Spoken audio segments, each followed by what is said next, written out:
Everyone, this is Yang Hong from Inventbirds. Today I'm gonna talk about things that are better to know about when you finally decide to start up as an indie game studio.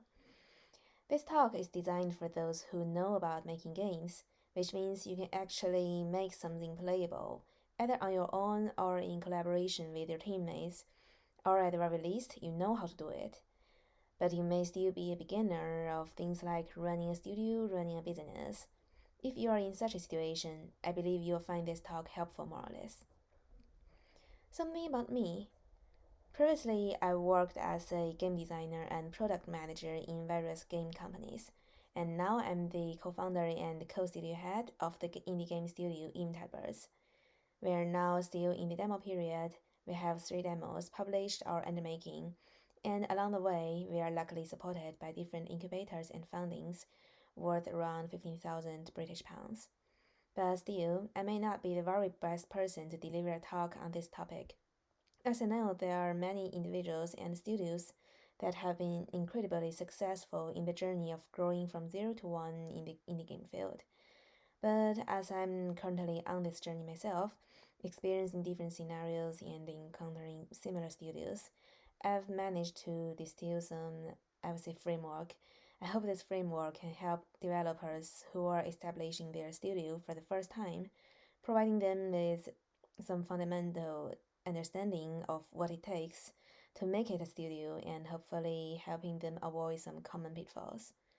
And additionally, I've been sharing some knowledge from outside the gaming industry, basically something like what are the investors whose interest shows not merely in the gaming industry looking for, and what is a non-disclosure agreement and why is it necessary for us, hoping to assist those who already have experience in working as indie studios. And let's begin. So first of all, 3 questions for you. Do you have a playable game demo? Do you have a thought about what type and style of games your studio will focus on?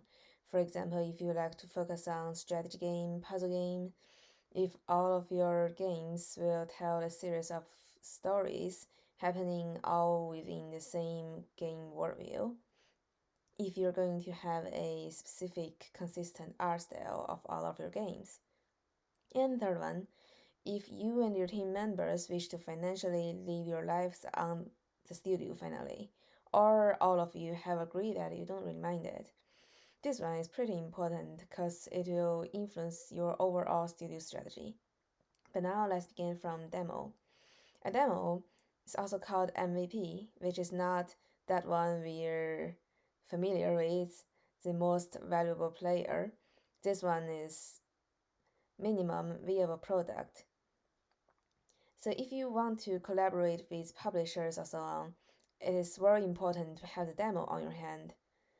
There are examples in the industry that people pitch to publishers successfully based only on the pitch deck and slides maybe showing how the game works. But that depends on the fact that the studio has already other published games and it cannot reappear on those who cannot demonstrate their capabilities by other published games or previous working experiences. But a playable demo is always the most persuadable thing, and it will reduce wasting of your time. And please remember, you can always keep developing your game and have different demo versions. The second thing, your vision and mission. This is also a concept for startup business, which I will talk about later. Here, I would like those who haven't thought about it to imagine, what kind of games do you really want to make? It is already cool if you produce games, but people will remember you and have higher loyalty if you keep making games that are within similar topics and styles. That will help build your studio culture as well. Your teammates and your employees will have more power to focus on their work if they know they can keep making games of the kind they like. Having basic information about these two helps you get a better understanding of what kind of game studios you want to establish. After you image your studio, you can start to do some research on those studios that are similar to your image and have already somehow succeeded. Go back to their history and see what they do and what they didn't. The time is always changing, but you're still likely to get some inspiration from that. The third question, if the answer is no, we don't really mind whether we can get income from that one day, we're making games just because we love making games and we don't really have economic pressure, then please just jump to the slide things and expenditures to consider as a studio. But if the answer is yes, here's a self evaluate table for you to see what you should begin with. For what to apply, what to pitch, and how to pitch, I'll share in my later slides. So, the basic rule for this self evaluating table is as long as you have time, as long as you have budget, always go first for the game devil developing, because that is the basic of everything else. And another thing is, please always don't forget to do playtests regularly to make sure the idea really works. Because sometimes games are just like our children and we cannot tell what is good, what is bad. And another thing that may need to keep in mind is publishing it somewhere online and gathering feedback online is always better to gathering feedback from your families and friends, because even you're sharing your game with a stranger face to face and asking for feedback, they probably will feel bad if they want to say, oh, your game is just so boring, I cannot feel any fun from that. But compared with that, people on the internet won't hesitate to say that out. So, if it's possible, just do it online with online strangers. And that is my advice. So, what to pitch, what to apply, whom to collaborate with. Here I divided them into two categories: those you work with your games and those you work without your games. With your games, investors, publishers, fundings, crowdfunds, competitions with awards, you always need to have your game, at least your game demo, in your hand and let people play your game and see if they're interested in it or not. For those outside your games, there are also some solutions that probably could work for you. For example, providing game development service for other companies, such as advertising companies. Because typically, advertising companies, they will use photography work, they will use short films to do the advertisement stuff. But recent years, they will also like to have a try with games. So there are like short games, free to play. The only aim is to show a product and to advertise it to the audiences. And another way some studios would choose is becoming an influencer, sharing game related content such as game making guidance or game development dailies. Similar things exist. There are a lot of other things you might worth think about if you want to make your studio run and get some income before your first game getting published. But you may need to keep that in mind that these stuffs are also time consuming, just like game development, and there's still not a guarantee of a steady income. So before you really start with that, you may need to evaluate whether if your talent in such stuff and if you have the resources, if you have already talked with some potential clients who's interested in getting your game development service, if you are just interested in doing such works aside from your original game development career.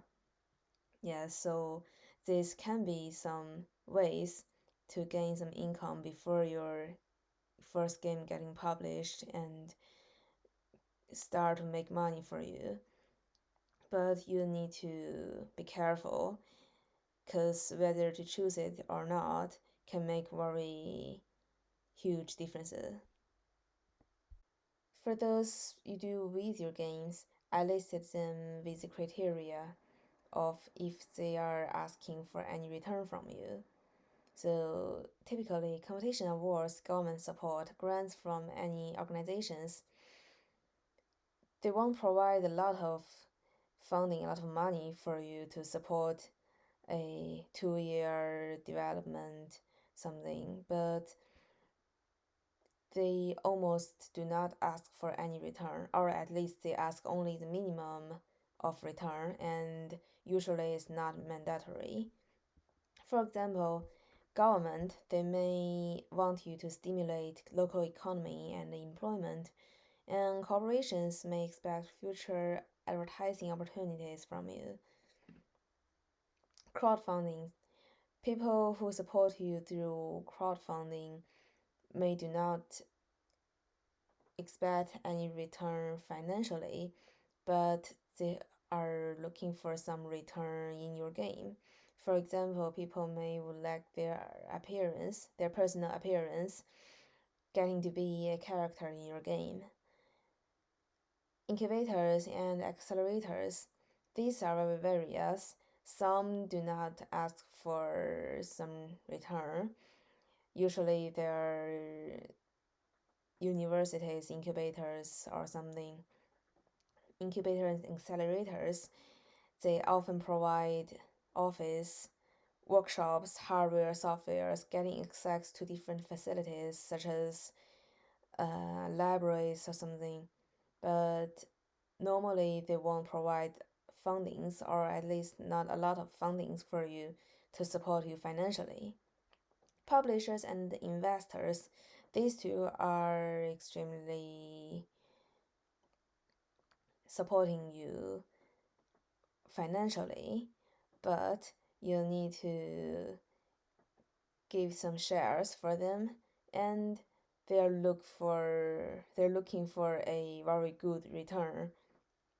You need to show them you have the capability to sell your game very well, to make your company develop, and to get the proper return for them. And how to find them? Using searching engine, obviously, attending industry events, networking, connecting with more people on LinkedIn. This is sort of useless to be listed here because if you are hearing my talk, you are already making efforts on attending industry events, networking stuff.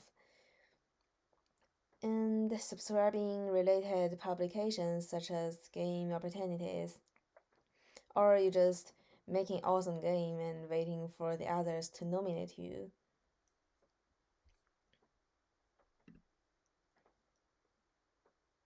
And here comes the things and expenditures to consider as a studio, which is aside from the financial parts. So first, administration. If you would like to register as a company, there are actually different forms of company. There are something called groups, something called limited company. If you would like to register formally with the government, you probably will need to look through the document and see which kind of company do you really want to register as. Having a studio website, this is somehow more important than registering as a company, because this is usually required when you're applying for competitions, and also it will be a very good way for your audiences, your players, to get to know your game and your studio cultures, things like that. Having a bank account, that is necessary stuff after your game getting published on Steam. To be honest, when you register a Steam page, they will ask for your bank account to get to know which account they should pay the money when the game start to earn some. And legal affairs, in this part, I would say everything is just very important. And the sooner you begin to handle with that and finish all the stuff, the fewer risks you will face either now or in the future. The things IP, NDA, contract with other contributors, I will explain it deeper in my later slides. Marketing. To be honest, there's not too much marketing related stuff in my talks, but marketing is pretty important as well. The reason why I'm not sharing too much about marketing is I myself is struggling with marketing as well. But there are still some essential basic things I can list here and it may feel like to do. The first thing, having social media accounts, which is pretty important and no one won't judge the importance of it. In games, usually people have Discords, Twitter or X, Instagrams, Facebooks. There are probably some other platforms in the other countries like Weibo in China. And my advice for this part is you probably will have to concentrate on several of them at the very beginning because you don't have that much power, you don't have that much time, you can't update all the social media accounts and reply every comments under your post. That will waste your time and occupy your time of game developing because now more likely you don't have a specialist in your studio for marketing. If you do have one, then just go for it. But if you don't, that means you need to take some time outside the game development and do the marketing stuff, which probably you may not that good at it. At least you won't good at marketing compared with you're good at game developing. So yeah, just keep concentrated and focus on several of them that you feel is important and you feel your potential players will use.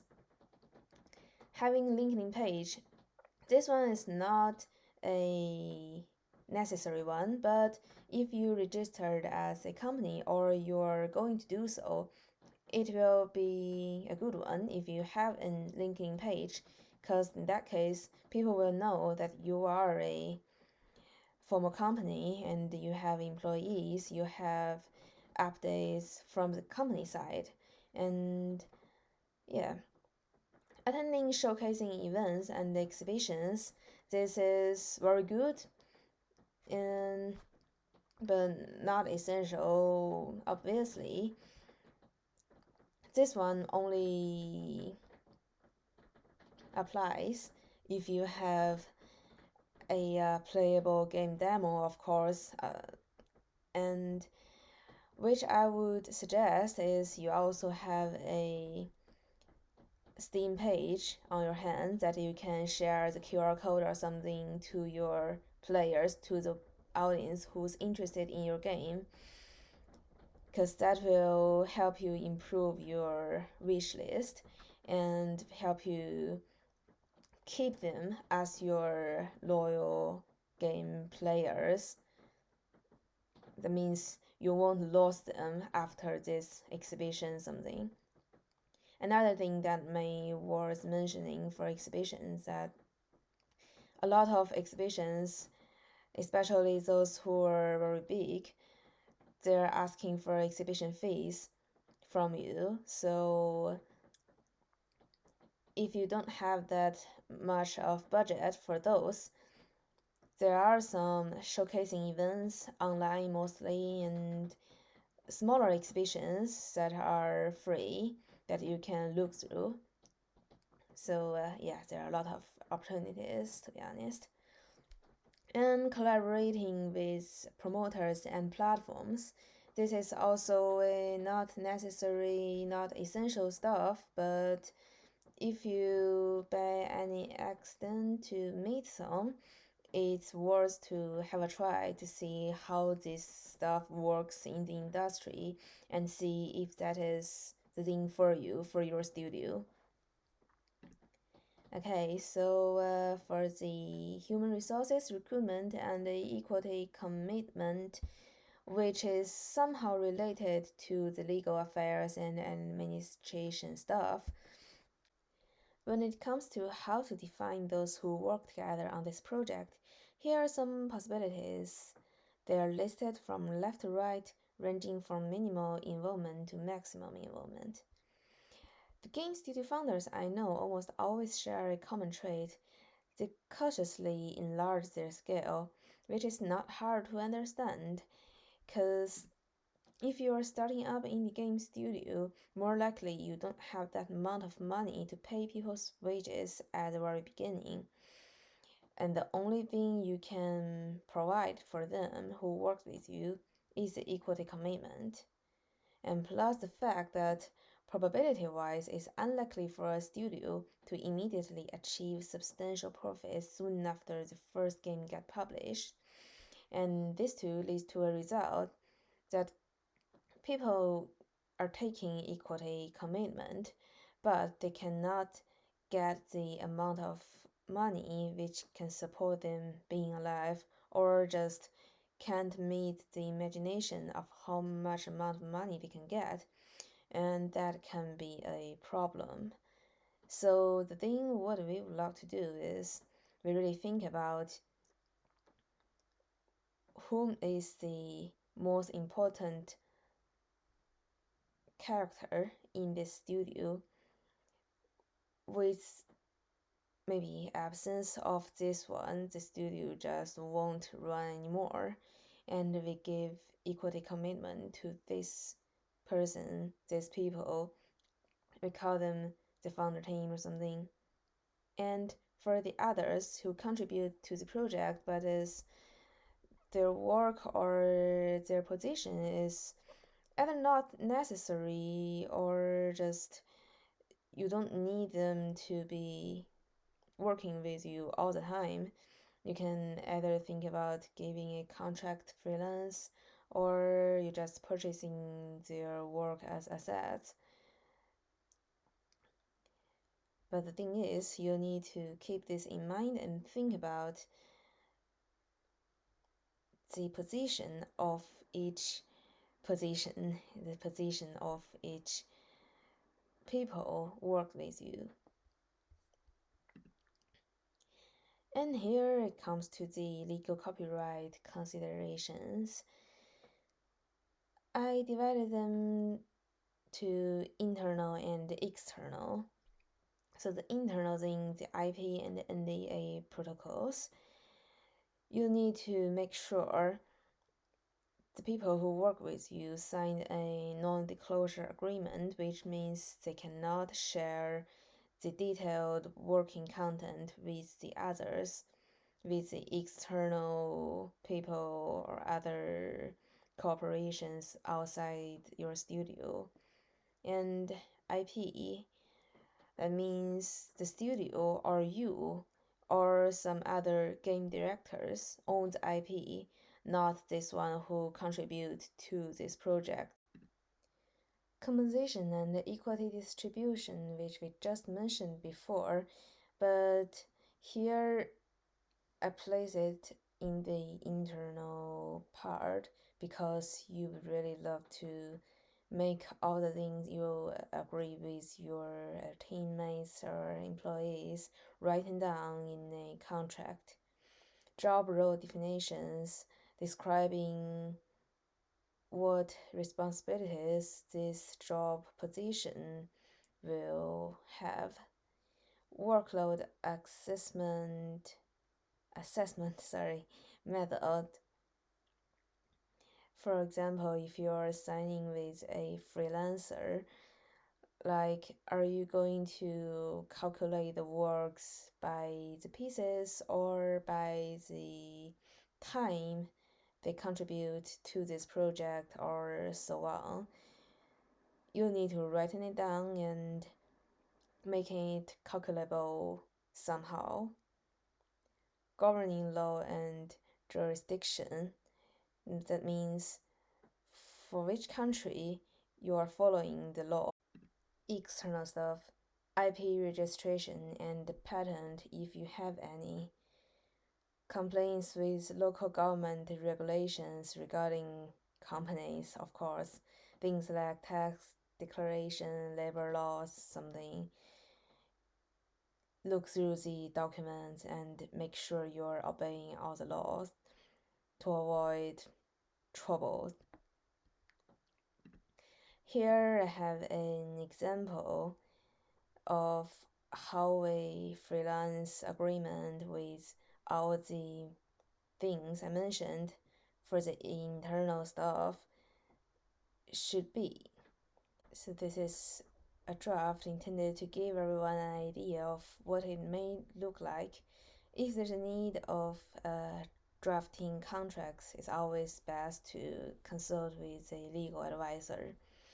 But here you can see the non-disclosure agreement, the service content, how to measure the works and payment method, and some protection for both sides, and the local laws, which country's laws we're following. Last but not the least, from single project to long-term vision. Vision mission, firstly, this is what I mentioned at the beginning of my talk. People outside the gaming industry use these two concepts to fundamentally make an understanding of a company. Vision means where you see your company's place in society, and mission is the reason for your company's existence, basically what problem you're solving. This sounds like it's not 100% suit things in the gaming industry, but actually works, and it is worth thinking about. You want to make a business simulation game in which people can build their own home that can be regarded as aiming to solve the problem that people usually cannot have a home just off their imagination. It may be limited by budget, by local policies, or even just by physics rules. Your studio will keep making such kind of games because your vision is to provide a virtual world that people would love to call another home. And your product, it is also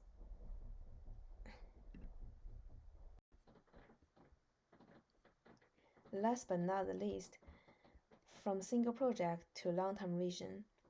The things I listed here are always the things people would find in a business plan. Several of them are also suitable for pitching for games, such as the unique selling points of your product, your user research results, and your team. So first, vision mission. This is what I mentioned at the beginning of my talk. People outside the game industry use these two concepts to fundamentally make an understanding of a company. Vision means where you see your company's place in society, and mission is the reason for your company's existence. Basically, what problem you're solving. This sounds like it does not 100% suit things in the game industry, but actually it works and it is worth thinking about. You want to make a business simulation game in which people can build their own home. This can be regarded as aiming to solve the problem that people usually cannot have a home just off their imagination. It may be limited by budget, by local policies, or even just by physics rules. Your studio will keep making such kind of games because your vision is to provide a virtual world that people would love to call another home. Your product, of course, is important to explain how it works. For games is how it plays, of course, but investors and publishers would love to see you helping them conclude what is your unique selling point. Basically, what is unique in your game and why people would have the willing to pay for it. By providing a user research result, you can easily have a piece of objective evidence demonstrating a potential success, or by providing some data such as your Steam wishlist and the evaluation score of your former contributed games. Your plan. Basically, when is your game planned to publish a demo? When it's gonna published be fully released? What is the next step, and what kind and scale of studio you would like to grow up as, like after 5 years? Business mode. In games, there are some common business modes like free to play, pay to play, providing DLC to gain a more sustainable income, embedding advertisement, selling merchandise as an additional way. Your team. For some publishers and investors who care about this, you need to demonstrate why the current team can make such a game, either by their previous experiences or by the former collaborating experiences among the team members. After you form an initial pitch deck and business plan, before pitching to different corporations, the question will always be, what are they exactly looking for? Have some transposition thinking. If you were them, what kind of games interest you and how much budget you accept for them? If you're applying for a government